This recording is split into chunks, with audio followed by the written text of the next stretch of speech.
Bismil abi walibni waruhil kudus al ilahul wahid. Demi nama Bapa, Putra dan Roh Kudus ketiganya yang esa. Shalom sahabat yang dikasih oleh Tuhan, berjumpa kembali dengan saya di channel ini. Terima kasih telah mendukung perkembangan channel ini dengan cara subscribe, memberi like, sehingga video dari channel ini direkomendasikan oleh YouTube. Dan teman-teman boleh memberikan komentar dan dukung saya dengan cara men-share video dari channel ini di berbagai media teman-teman, sehingga ada banyak orang yang mendapatkan informasi dan kebenaran yang disampaikan melalui channel ini. Tuhan memberkati kita.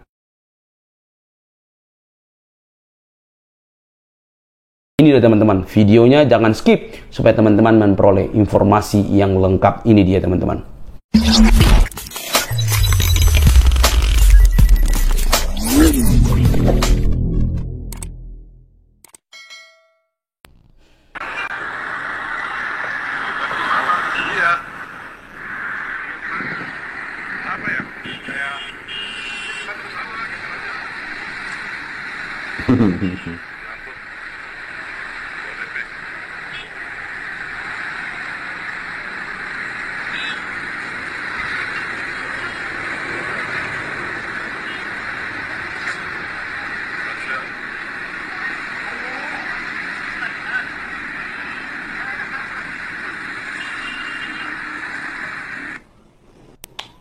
Allah ya kan.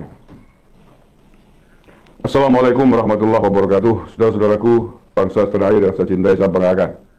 Saya tidak tahu ini video kejadian di mana, kapan.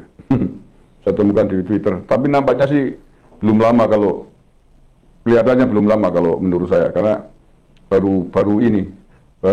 saya baru lihat video itu. Kalau video penampakan orang sholat di tengah jalan, yang lain kayak orang yang pakai baju putih ya, baju daster putih. Sudah sering, tapi kalau yang ini model begini tadi, penampakan tadi, saya baru melihat, nggak tahu yang lain. Jadi begini ya, itu tidak bisa dibenarkan sama sekali.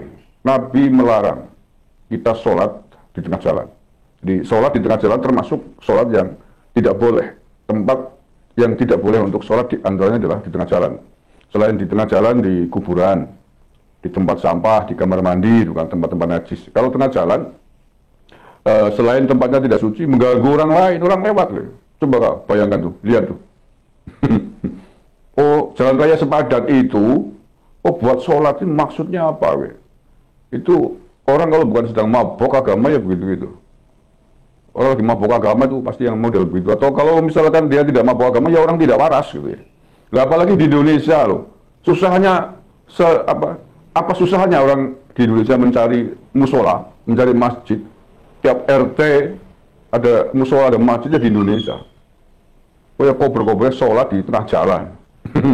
Ya, jadi saudara-saudaraku yang saya cintai, saya banggakan, khususnya umat muslim nih.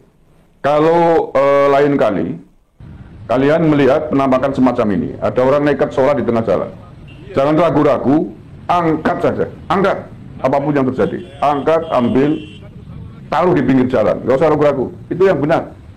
Jadi nggak usah dijagain kayak tadi itu, kayak video tadi. Itu tidak benar. Ngapain jagain orang sholat yang tidak benar?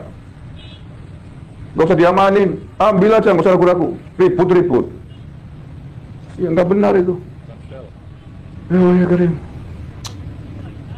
Kecuali ya sholat di jalan itu boleh kalau dalam kondisi darurat, misalkan jalan di depan masjidnya penuh, misalkan sholat Jumat atau sholat hari raya Idul Fitri atau Idul Adha, masjidnya luber sampai jamaahnya nggak muat, adanya jalan. Oke, atas kesepakatan seluruh warga sekitar menggunakan jalan ditutup, itu pun harus ada jalan alternatif, itu baru dibolehkan. Itu pun ada yang beranggapan makruh ya. Apalagi ini orang tidak ada darurat apa-apa, sholat di tengah jalan. Jalur saya ketua ngalim paling top, sedang beribadah, enggak, itu sedang melakukan perbuatan yang nampaknya ibadah tapi tidak sesuai dengan tuntunan Nabi, tidak sesuai dengan tuntunan agama, karena tidak tahu, saking bodohnya itu, ingin menjalankan agama tapi tidak tahu ilmu agama ya begitu itu. Jalur saya paling ngalim, paling Islam, ya paling Islami ya. Enggak benar itu. Ya, kalaupun kemudian jalannya itu sepi, tidak ada orang lewat, itu masih bisa dimaklumi. Itu pun tidak boleh di tengah jalan, di pinggir jalan. Itu pun ada yang mengatakan makruh karena kalau mengkhawatirkan jalannya itu tidak suci, jalannya ada najisnya. Mengapa? Karena sholat disyaratkan harus suci, baik tempatnya, pakaiannya, badannya itu harus suci dari hadas dan najis, gitu loh ya. Nah, itu kalau itu double itu, tempatnya juga dimakruhkan, kondisinya juga tidak memungkinkan, mengganggu banyak orang yang lewat. Jadi itu yang termasuk dilarang gitu. Ya, sekali lagi kalau besok kalian panjenengan menemukan pemandangan seperti ini, ada orang sholat di tengah jalan, tidak usah ragu-ragu, ambil keret, popong. Kalau diomongin baik-baik tidak bisa. Tarik aja, nggak usah ragu-ragu. Kalau melawan ribut-ribut sekalian, orang nggak benar sih masalahnya. Ada saja ya. Ya Allah ya Karim. Dalam kaidah usul fikih, ini yang pernah ngaji,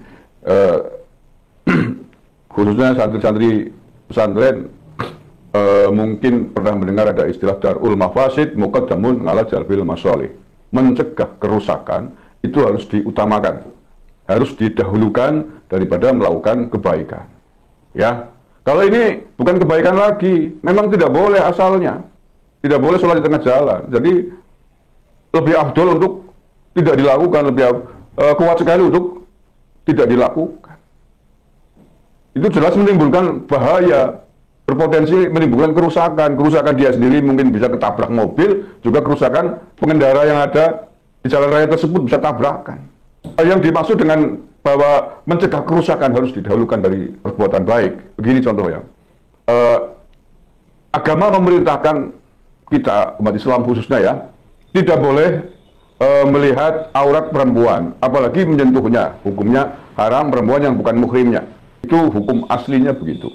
Tapi dalam kondisi darurat, dalam konteks mencegah kerusakan si wanita tersebut, itu perbuatan baik untuk tidak melihat atau menyentuh wanita itu bisa dinomorduakan demi menyelamatkan nyawa perempuan itu. Jadi menyelamatkan nyawa perempuan itu harus didahulukan. Misalkan dalam situasi seorang laki-laki, Anda panjenengan lagi jalan-jalan di kolam renang, misalkan ngomong anaknya atau apa gitu ya, di kolam renang, tiba-tiba ada perempuan seksi sekali gitu ya, jatuh ke kolam renang, tidak bisa berenang, menggapai-gapai, minta tolong. Dalam kondisi begitu, maka Anda menyelamatkan nyawa perempuan itu harus didahulukan daripada perbuatan baik yang pertama tadi, yakni tidak melihat dan tidak menyentuh wanita itu. Harus ditolong demi menyelamatkan nyawa perempuan itu, walaupun Anda harus membopongnya. Walaupun sang wanita itu telanjang bulat sekalipun, tidak pakai selai benang pun, maka Anda harus membopongnya, menyelamatkan nyawa itu ke daratan. Itu harus didahulukan daripada kebaikan awal untuk tidak menyentuh dan tidak melihat wanita, aurat wanita yang bukan muhrim. Jadi jangan kemudian, oh itu bukan muhrim saya, haram saya melihat apalagi saya menyentuhnya, biarin aja mau pergi, mati wanita itu. Itu bukan saking Anda pinternya memahami agama, saking bodoh, saking kucilukai memahami agama. Ya, itu contoh. Terima kasih. Assalamualaikum warahmatullahi wabarakatuh.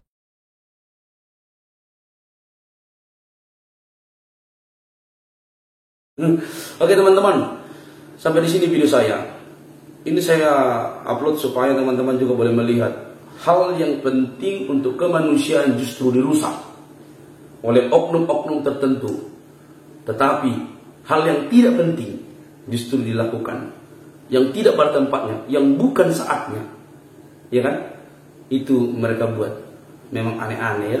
Oke, sampai sini bisa teman-teman. Jangan lupa untuk mendukung dengan cara subscribe, komen, like, share sebanyak mungkin. Sampai ketemu di video selanjutnya.